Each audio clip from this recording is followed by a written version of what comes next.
So what I want to explain to you is the great symbolism, the great meaning of the cross of our Lord Jesus Christ. Now the cross has 4 limbs, and which represent the north, the south, the east and the west. The east is where there is the first light, where the sun rises in the morning. Now, it's a symbol of Japan, by the way. And the first light represents the first man, Adam and Eve, the first people who were created by God. And the last light, the west, where the sun sets, it represents the last man, the end of time. This is the beginning of time, this is the end of time. So our Lord Jesus Christ died for all men who want Him. Many of them will be saved out of them. Out of the first man, many of them will be saved. And out of the last man, many will be saved. So that's the... But also our Lord died for 2 different types of men. The Jews and the Gentiles. The Gentiles are represented by the north. The north, because in the north it's cold. You know, the North Pole is very cold. If you go north in Korea, it's very cold. In the summer, in the winter, it's minus 30 degrees Celsius. Very cold. So the north is always very cold, it's very dark. It represents us Gentiles because we come from idolatry. Even my own ancestors were idolaters. We come from the darkness. Whereas the Jews, it's the south, it's the light. They receive the light first through Abraham and Moses and David and Solomon. So they receive first the light. Then this light was transferred to the north, to the Gentiles. That's why in the Mass, the priest is facing east, and first the book is on the south side, on the epistle side. Then the altar boy takes the book, brings the book on the north side, and the priest reads the gospel, because the Gentiles believes when the Jews don't believe. But when the Gentiles are not going to believe anymore, then the altar boy takes the gospel from the north, brings it back to the south, because at the end of times, the Jews will convert. St. Paul tells in Romans 11. So that's why during the Mass there is this symbolic moving of the book from one place to the next. Not because the priest likes to read on one side and then he wants to go on the other side. No. It represents the history of salvation. It represents first the Jews believed, then they crucified and refused our Lord, then we accepted our Lord. But now our Lord is getting crucified again by us, and then it's the Jews who are going to believe. But it has not yet happened. And then also, the cross has 4 limbs because you've got 4 Gospels. St. Matthew, St. Mark, St. Luke and St. John. Now, St. Matthew is represented by a man in a vision of Ezekiel. St. John is represented by the eagle. St. Mark is represented by the lion. St. Luke is represented by the ox. Those are the 4 symbols of the Gospel in the vision of Ezekiel in the Old Testament. So Ezekiel saw a vision, he saw the wheels and the wings of the seraphim and the energy coming out of it. And then these 4 symbols, the man, the ox, the lion and the eagle. Each one of them applies to one of the Gospels. Why? Because the man is the humanity of our Lord, whereas the eagle is the divinity of our Lord. Because our Lord is both man, is true man, and is also true God. This little thing is just a true man, but he's not God. Are you God? No. Alright? So he is not God. Only Christ is true God and true man.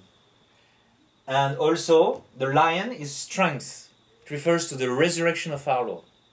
And it refers also to his passion through the ox. The ox, very patient, You see them in India, they get, even if they are Hindus and they think they are divinities, but they beat up the oxes, so that they may. Very patient. It's an animal that never complains. That's very sweet, even though it's big. So the passion of our Lord, the patience of our Lord, his passion, his suffering, and his resurrection. Just like he's true God and true man, then he truly suffered for us and he truly resurrected for us. He resurrected because he is God, and he was able to suffer because he is man. So it makes a cross. His passion because he's man, his resurrection because he's God. Makes a cross. That cross like that, that crossing of things, that's the Chi, that's the first letter of his name, of the name of Christ. And also you can associate to that the prophets of the Old Testament. You got 24 prophets, but you got the 4 major ones. the longest and the major ones. That's Isaiah, Ezekiel, Jeremiah, and Daniel. Isaiah insisted on the humanity of our Lord. That's why we usually associate it with Matthew. Ezekiel saw the resurrection of the ocean of bones. He saw a vision. He saw bones, an ocean of bones, of skulls and skeletons. And he saw them taking flesh again, rising again from the dead. So Ezekiel insists on the resurrection. And then Jeremiah suffered a lot. He was stoned several times. He ended up being killed by his own people, stoned to death. But he was thrown into prison. He was persecuted. He was ridiculed. He suffered a lot. He was at the time of the great apostasy of his own people. And so he suffered. Therefore, we are associating with the passion of our Lord. Whereas Daniel talked about the last judgment, the divinity of Christ, standing on the cloud. So Daniel is more about the divinity of Christ. That's why I put him with St. John. And he's very similar to St. John in his purity and in his foresight and in his vision. So, and there are also fathers in the New Testament of the Latin Church. Those are the great teachers, the witnesses between us and our Lord Jesus Christ. They are the witnesses of tradition, of what was taught, what was believed by the Catholic Church from the beginning. So you got St. Jerome, St. Leo, St. Hilaire, and St. Augustine. Now St. Hilaire fought against Arianism in victory against the biggest heresy. St. Augustine is like St. John, I would say, because he's very deep and he talks a lot about charity, but he's very strong as well, like St. John, very similar to St. John. St. Jerome was in the Holy Land itself. He stayed in Bethlehem, and that's more with the humanity of our Lord. And St. Jerome gave us the scriptures. The scriptures that we read today, the Vulgate, is coming from St. Jerome. He's the one who put together and translated into good Latin.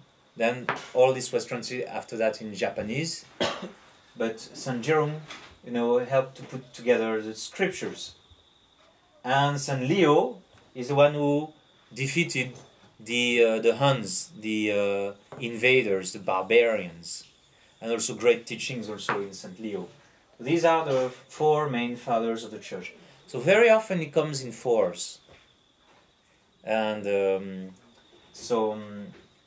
but the cross is at our Lord died for the salvation of all men, but only many shall be saved.